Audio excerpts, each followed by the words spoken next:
Alors bonjour, un nouveau thème, une nouvelle vidéo. Cette fois-ci, vidéo sur le thème de l'attente, ou les attentes. Parce que parfois il n'y en a pas qu'une, il y en a plusieurs. Et là en l'occurrence, euh, savoir lâcher l'attente et finalement pour vivre dans le moment présent. Voilà. Donc le grand principe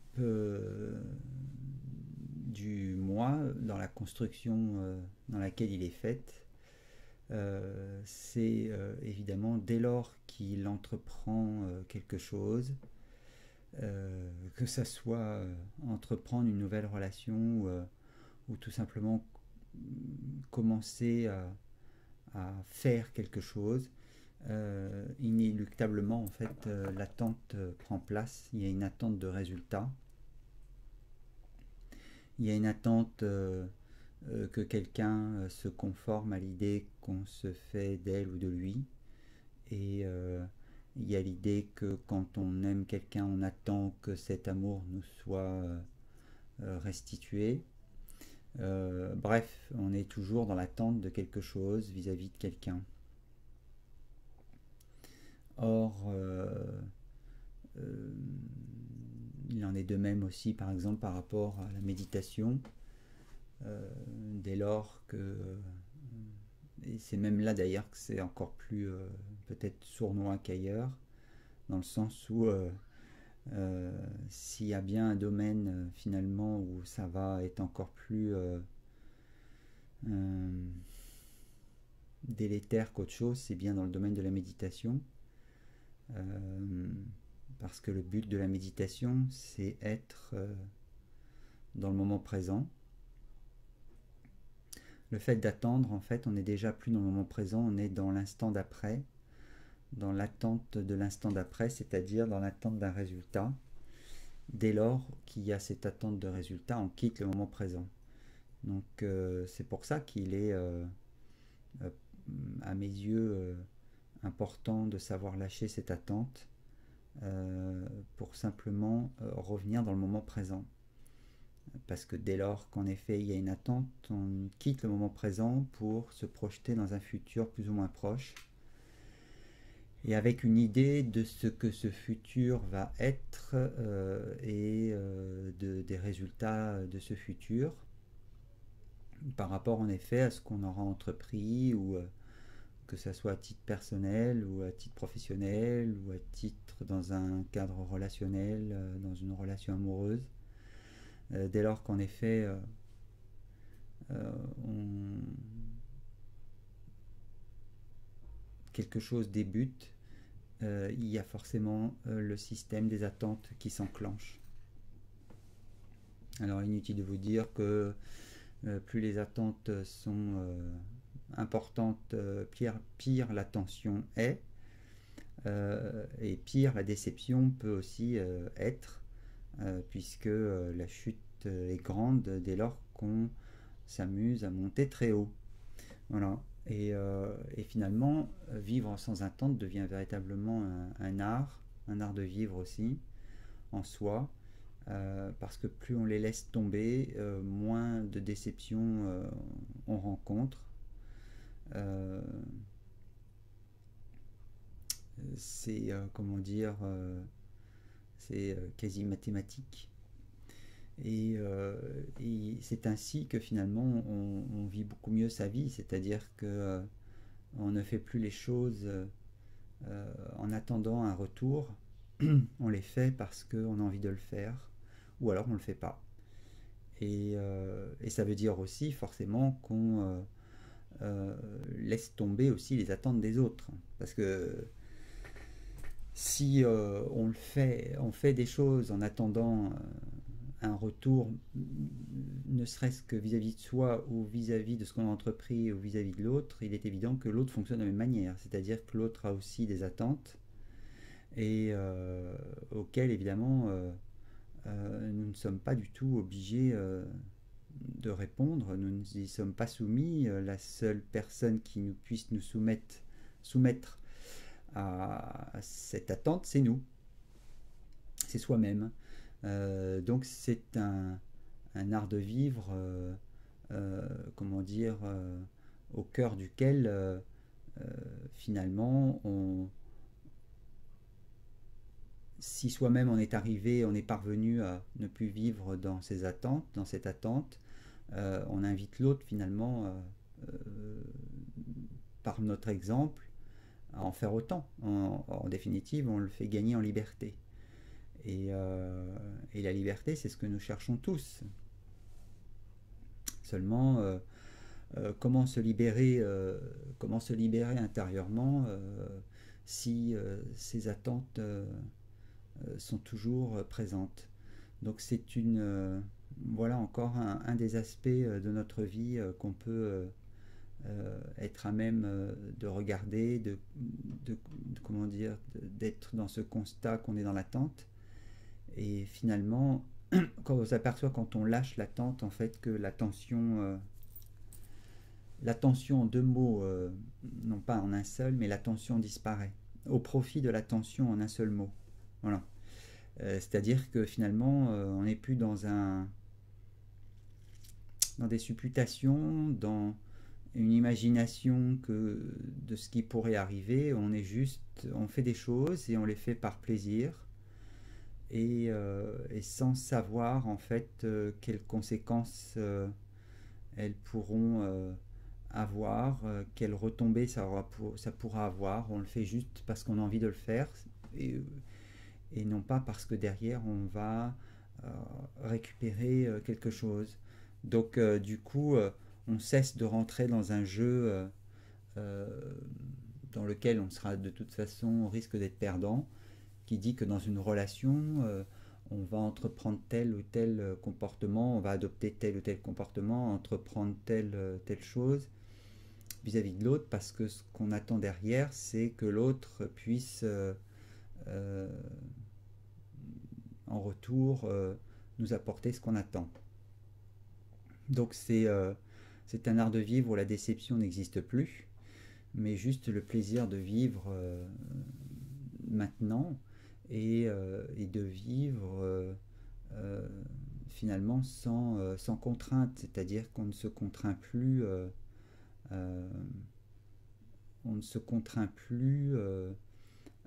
soi-même dans des dictats d'obéissance intérieure qui dit que tiens, fais ceci parce que tu auras ça en retour.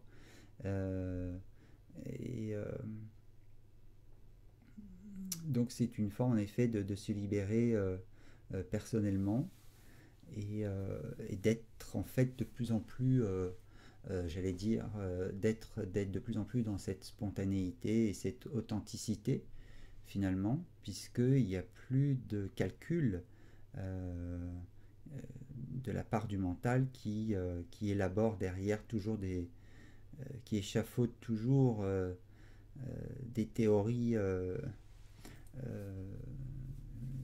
fumantes, enfin fumeuses, je ne sais pas comment on dit, bref, peu importe, qui élabore des théories de toute manière, de façon à toujours récupérer quelque chose par rapport à ce qu'on est en train de faire et par rapport à l'investissement dans lequel on y met de l'énergie, du temps, et on se dit voilà, je veux récupérer ça, j'attends ça, au lieu de savourer juste le fait d'abord de le faire par plaisir, parce que dès lors qu'il y a une attente, je ne sais pas vraiment où est le plaisir de faire les choses, mais dans l'idée, là, c'est vivre sans attente, c'est pouvoir en effet vivre le plaisir dans le moment présent et faire les choses et ensuite ne plus du tout calculer ce qu'il y aura le lendemain en retour ou le surlendemain. Je crois que Jésus disait que en ces termes, prend bien soin d'aujourd'hui, demain prendra soin de lui-même. Ça veut dire ce que ça veut dire et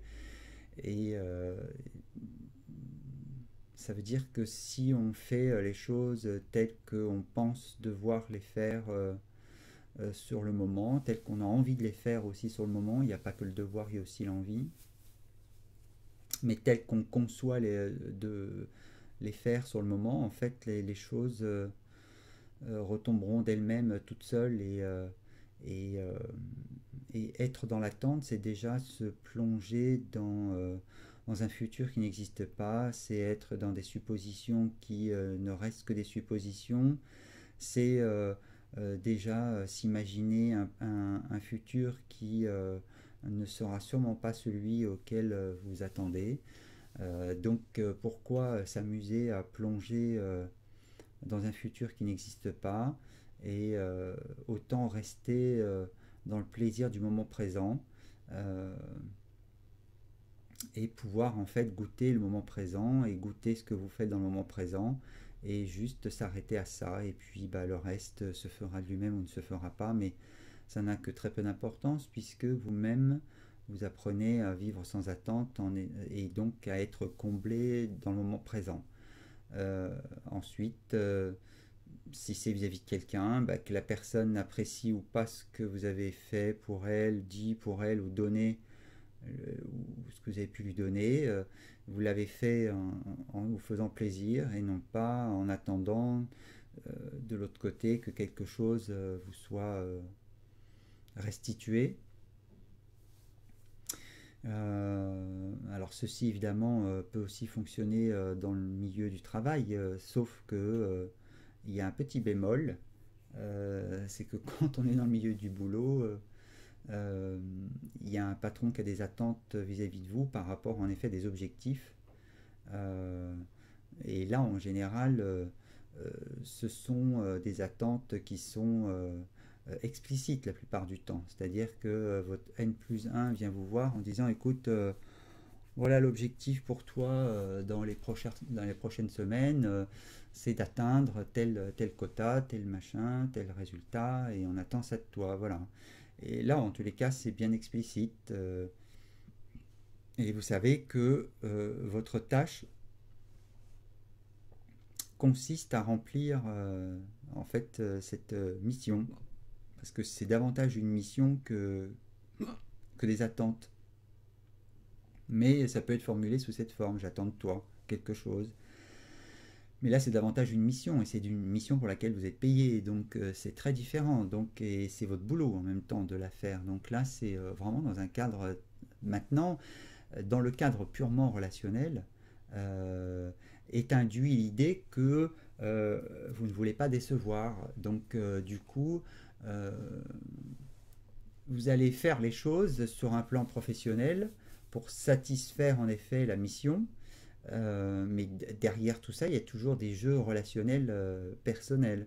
Et, euh, et si vous mettez dans l'idée en fait que vous allez faire ça pour ne pas pour faire plaisir à l'autre et ne pas le décevoir, en fait, vous vous trompez d'objectif. L'objectif personnel, c'est de faire cette chose-là le mieux possible pour vous parce que ça vous fait plaisir de le faire à fond. Voilà. Et après, bah, s'ensuit ce qui s'ensuit. Si parce que vous pouvez, il y en a plein qui s'amusent aussi à travailler de façon proche de la perfection et sont dans l'attente personnelle en fait d'une reconnaissance et qui ne vient jamais.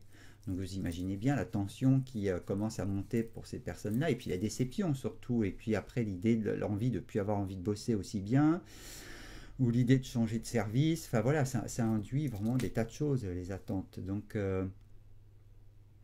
ça induit derrière des tas de déceptions, des tas de comportements qui vont encore une fois euh, euh, la déception étant va être un nouveau moteur qui finalement va engendrer derrière un nouveau comportement et qui va engendrer d'autres conséquences et voilà donc frustration, colère, tristesse, bref j'en passe et des meilleurs et pour certains quand ça va très très loin le burn-out parce qu'il est dans l'idée que les gens attendent déjà d'eux-mêmes en fait beaucoup plutôt que d'être dans la satisfaction de ce qu'ils savent faire sur le moment et euh, dans l'appréciation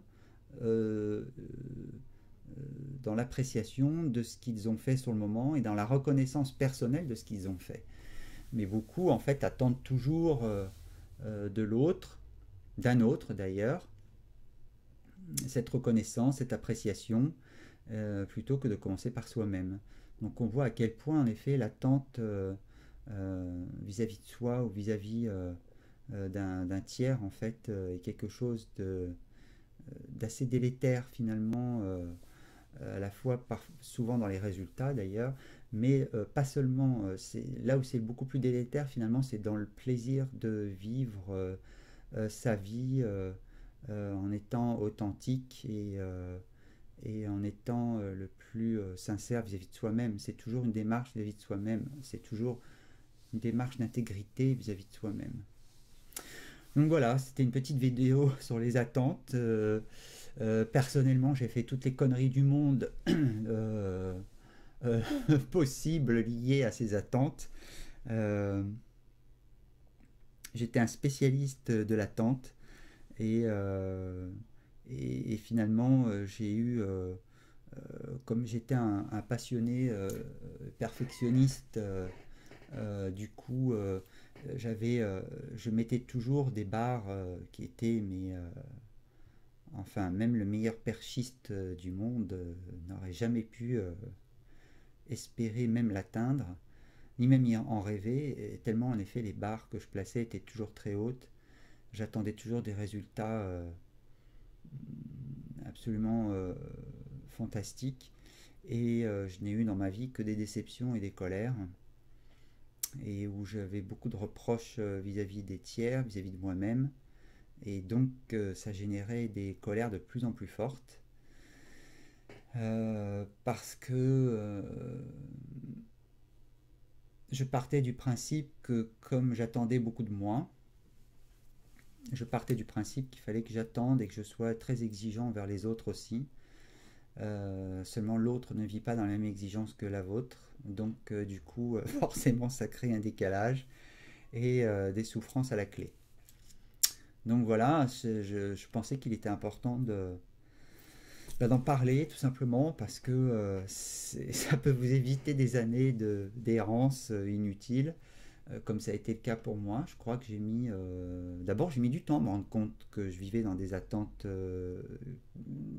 d'abord dans les attentes, et des attentes qui parfois prenaient des visages et qui étaient proches de l'impossible. Euh, Souvent même d'ailleurs.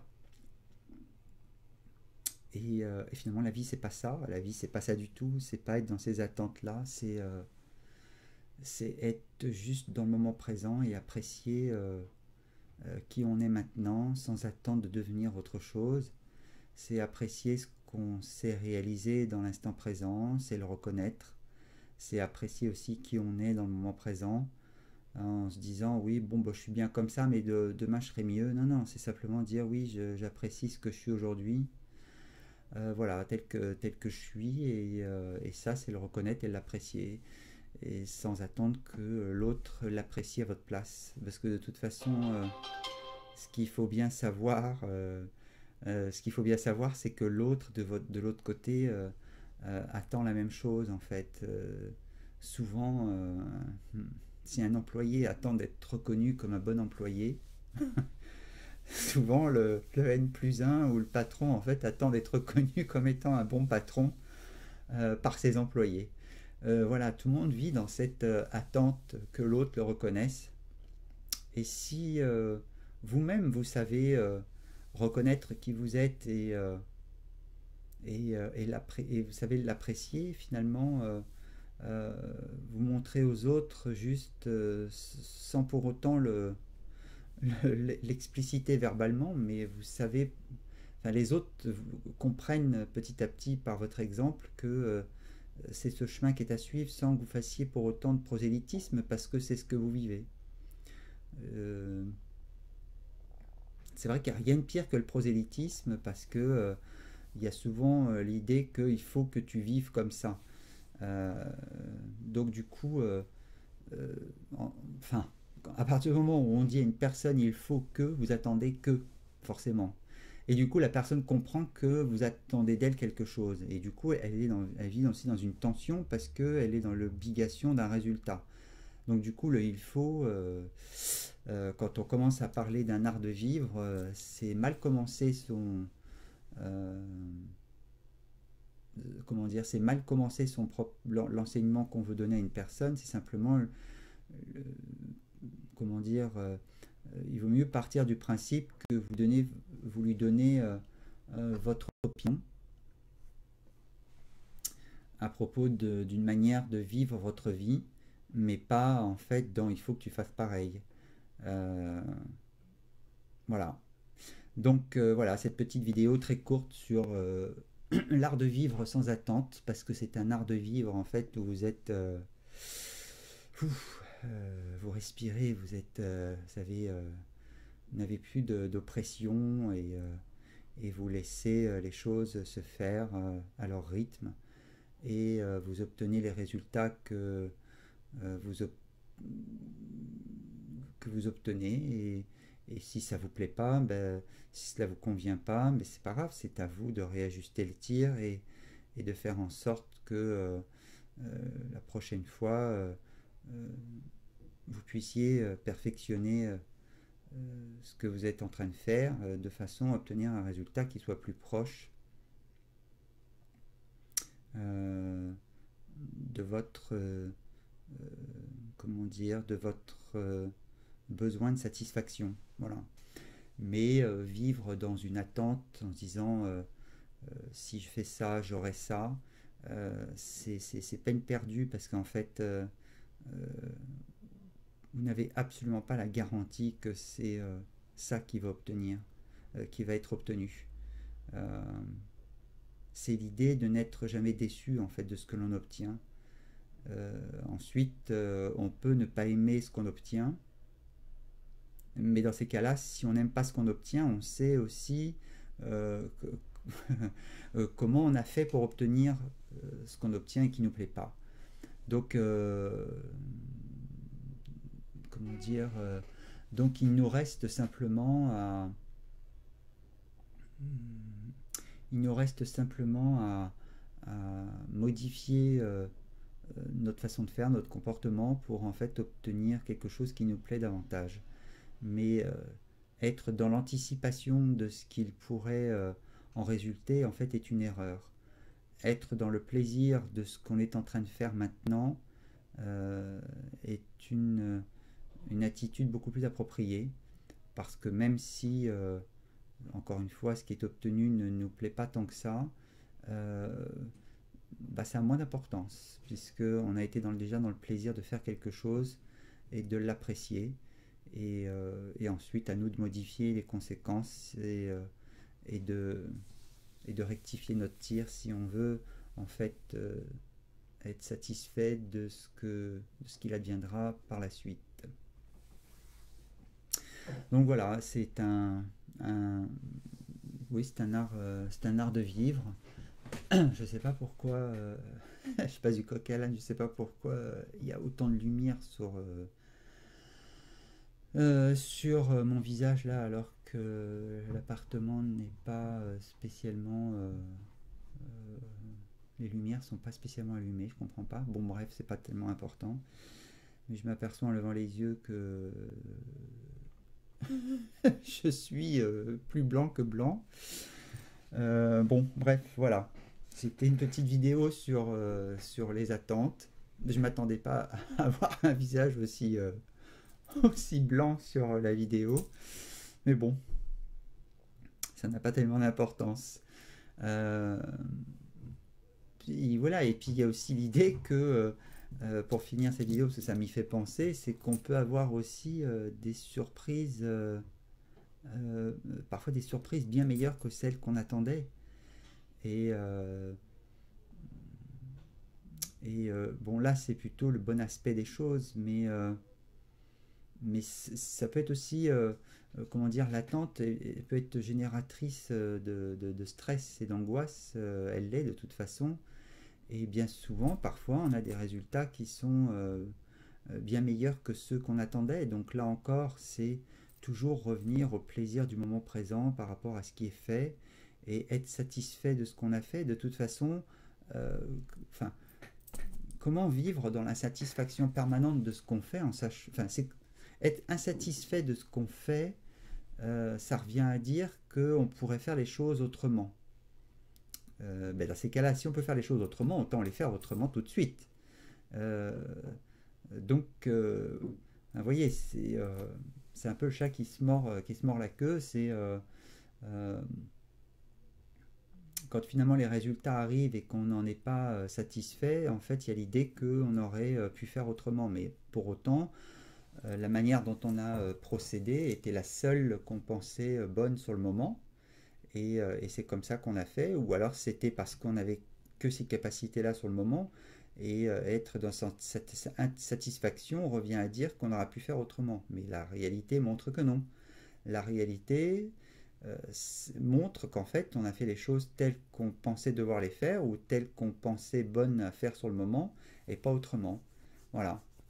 Donc là encore, si vous faites les choses avec derrière une attente qui est stressante et puis qu'en fait les résultats sont bien meilleurs euh, que ceux que vous étiez en droit d'attendre, du coup, ça montre encore une chose, c'est que vous avez vécu euh, cette attente dans un stress qui était encore une fois inapproprié et puis inutile. Et je suis toujours dans cette et je reste dans cette veine de pensée qui consiste, qui a pour principe que ayons des pensées constructives et utiles et bienveillantes. Voilà, constructives, utiles et bienveillantes. Voilà. Euh, J'en ai fini avec cette vidéo sur les attentes. J'espère que ça cheminera pour vous euh, dans votre esprit et puis que ça, vous pourrez apprendre ainsi petit à petit à vivre sans attente et que surtout vous en verrez très vite l'utilité et l'aspect constructif.